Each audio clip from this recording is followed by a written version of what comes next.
साल के लंबे इंतजार के बाद ऑटो एक्सपो 2023 में आया है, जहां पर ईवी की कार जो है टाटा, मारुति, होंडाई, बहुत सारी कारें आई हैं। जहां पर शाहरुख खान आए थे, उन्होंने होंडाई की कार को लॉन्च भी किया, उन्होंने ही शुरुआत करी। आप मेरे पीछे देख सकते हैं टिकट काउंटर पर कितने सारे लोग हैं जो ऑटो एक्सपो के लिए आए हैं, देखने आए किस तरह की गाड़ियां आई हैं, किस तरह की इलेक्ट्रॉनिक टू व्हीलर आए हैं, फोर व्हीलर आए हैं, ई रिक्शा आई हैं। चलिए लोगों से ही जानते हैं वो इस बारे में क्या सोचते हैं और पहले की तुलना में, क्योंकि 3 साल के बाद आया है, अब कितना फर्क आया है।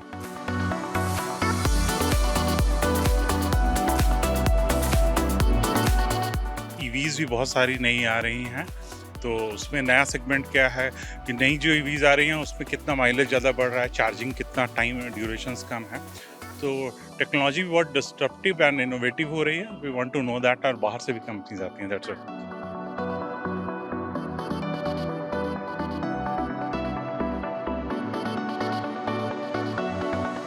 ईवी की गाड़ियां आई हैं, तो उसमें आप किस तरह के बदलाव भी देखते हैं पहले की तुलना में, और अभी किस तरह का आने वाले समय में देखते हैं? कि ईवी मार्केट ही आने वाले टाइम का है। आने वाले टाइम में पेट्रोल डीजल नहीं है, तो ईवी में क्या क्या चेंजेस आने वाले टाइम में हो रहे हैं वो देखना चाहते हैं। कॉस्ट कितना इफेक्टिव होगी वो देखना चाहते हैं। इस बार इसमें बहुत सारे मैंने इलेक्ट्रिक व्हीकल्स बहुत ज़्यादा हैं। Even two wheelers, three wheelers और फोर व्हीलर्स, बड़े बड़े बसेस और ट्रक्स भी हैं जो इलेक्ट्रिसिटी वाले हैं और इलेक्ट्रिक चार्ज पे, और हाइड्रोजन फ्यूल वाले व्हीकल्स भी हैं। हर जगह फ्यूल अवेलेबल है, 5 मिनट में हो जाता है। लेकिन यहाँ पर अगर कोई ईवी लेता है तो यहाँ तो इतने चार्जिंग पॉइंट है नहीं।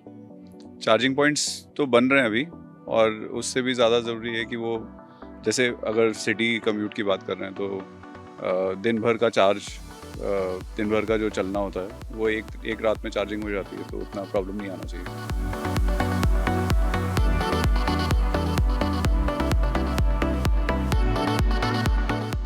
अभी सबसे ज़्यादा फोकस तो ईवी व्हीकल्स पे है, क्योंकि इन 3 सालों में जो एक ड्रास्टिक शिफ्ट दिखा है हमें, जितनी भी कंपनी है वो अपने नए नए ईवी व्हीकल्स ला रही है और लोगों का भी बहुत ज़्यादा रुझान उस तरफ गया है।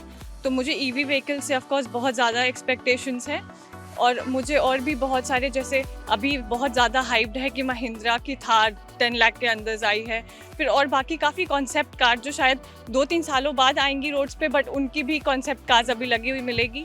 तो मुझे उनसे बहुत ज़्यादा हाई होप्स है, उनके डिज़ाइंस कैसे होंगे और फ्यूचर में इंडिया का ऑटोमोबाइल कितना प्रदूषण के खिलाफ जाके बहुत अच्छा इलेक्ट्रिक व्हीकल्स ला रहा है, उस पर फोकस है।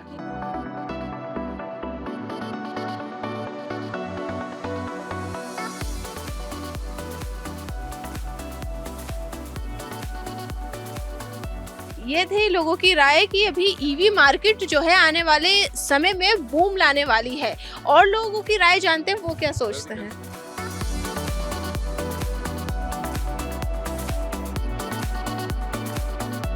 कि कॉस्ट ज़्यादा है, इतना वेरिएशन आता नहीं है पेट्रोल के अंदर और उसके अंदर कॉस्ट ज़्यादा है।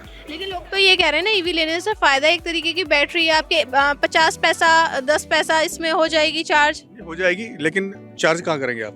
अभी स्टेशन नहीं है, स्टेशन नहीं है, उसके बाद घर पे चार्जिंग नहीं है, या कोई अंदर स्ट्रीट में रहता है वो क्या करेगा? जी।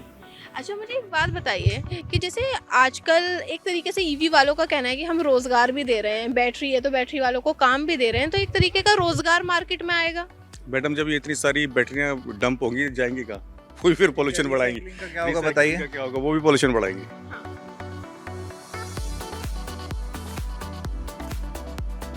भारत जी, मैं आपसे जानना चाहती हूँ, आपने क्या चेंजेस देखे हैं ऑटो एक्सपो में?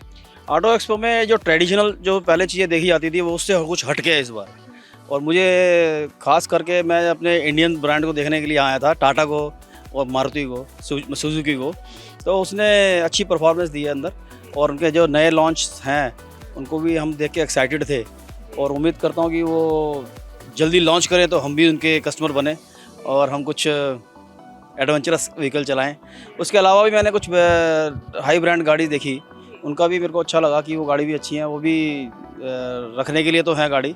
कम से कम जो शौकीन लोग हैं उनकी तो किस्मत खोल ही रही है ये ऑटो एक्सपो।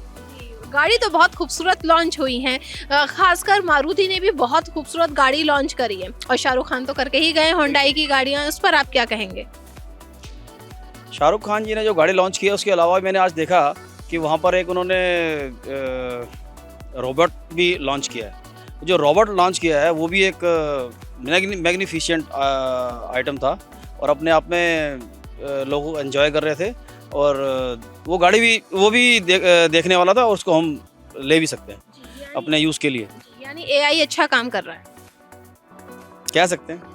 अच्छा सर, जैसे आपने कहा कि आप गाड़ी खरीदेंगे, लेकिन आम जनता कैसे खरीदेगी? एक तरफ तो बात होती है कि पेट्रोल इतना महंगा हो गया, सारी चीजें, तो ईवी गाड़ियाँ इतनी महंगी हैं मार्केट में। ईवी गाड़ी महंगी है, ठीक है, बट एक बात मैं आप और जोड़ना चाहूँगा कि अंदर कुछ लोगों ने शायद विटनेस किया है या नहीं किया, इथेनॉल का पवेलियन अलग से लगा हुआ है। अगर आप देखें जाके तो उसमें इंडिया की जो स्टार कंपनीज़ हैं, पब्लिक सेक्टर कंपनीज़ हैं, इथेनॉल ब्लेंडिंग जो प्राइम मिनिस्टर ऑफ इंडिया ने बोला है उसको प्रमोट करने के लिए, तो वो इथेनॉल ब्लेंडिंग के लिए जो वो काम है, वो जो नज़र आ रहा है वहाँ पे काम, वो भी लोगों को देखना चाहिए और अप्रिशिएट करना चाहिए। क्योंकि इथेनॉल ब्लेंडिंग में IOC, HPCL और भारत पेट्रोलियम, मैं भारत पेट्रोलियम से हूँ वैसे, तो भारत पेट्रोलियम के ने जो अपनी ब्रांडिंग की है, जो छाप छोड़ी है पब्लिक के कस्टमर सर्विस के ऊपर, वो भी एक वर्थ वॉचिंग है और पब्लिक को जरूर जाकर देखना चाहिए। इथेनॉल ब्लेंडिंग जो कि हमारे प्राइम मिनिस्टर का ड्रीम भी है कि इसको ब्लेंडिंग को बढ़ाते जाएंगे और इंडिया की बेशक आज की डेट में इथेनॉल महंगा है पर वो घूमकर इंडियन इकोनॉमी में ही आ रहा है। हमें इंपोर्ट पर कम रेस्ट करना पड़ रहा है। इंपोर्ट के अगेंस्ट अगर हम इथेनॉल से ही काम चलाएं या इथेनॉल की ब्लेंडिंग को बढ़ाएं तो इंडिया के अंदर इंडिया की इकोनॉमी को थोड़ा शूट अप करेगा। ये लोगों को इस एंगल से ज़रूर देखना चाहिए। लेकिन जाहिर सी बात है कि अब जैसे जो उसमें बैटरी लग रही हैं वो डिस्ट्रॉय कहाँ होंगी? क्या वो देश के लिए खतरा नहीं है? वो एक एरिया ऑफ कंसर्न है, बट उसके लिए क्या है कि लगता है कि अभी इंडिया ने सोचा भी नहीं है। पर मैं सोचता हूँ कि जब हमारा एक नेचर है, जब अलार्मिंग सिचुएशन आती है तभी हम सोचते हैं। हो सकता है सोचना शुरू करेंगे। वैसे प्लास्टिक वेस्ट में भी भारत पेट्रोलियम ने बहुत कुछ किया है। प्लास्टिक कहीं गलता नहीं है, लेकिन आपको पता नहीं है WPR वेस्ट प्लास्टिक का यूज़ करने के लिए भारत पेट्रोलियम ने रोड बनाने के लिए यूज़ करना शुरू किया उसको। आपको शायद पता नहीं होगा, बता दूं, हमने उसको कई स्टेट्स में लॉन्च भी कर दिया है और उसको हम आगे लेके जा रहे हैं, स्केल अप भी करेंगे उसको। और अभी हम गवर्नमेंट ऑफ इंडिया को बताने जा रहे हैं कि वेस्ट प्लास्टिक में हमने क्या किया, इसको भी हम वहीं यूज़ कर सकते हैं।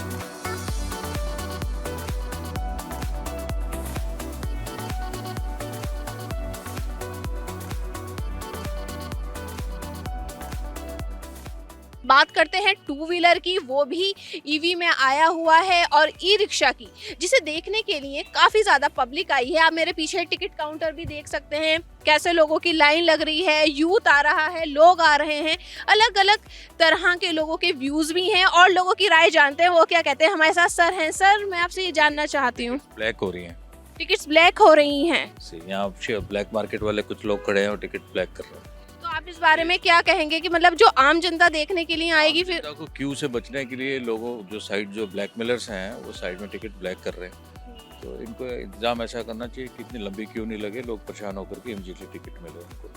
अच्छा सर, जैसे कि आप क्यों आए हैं इस मार्केट में? सबसे पहले तो आप मुझे ये बताइए। हम ऑटोमोबाइल कार डीलर हैं जी, तो देखने के लिए सबसे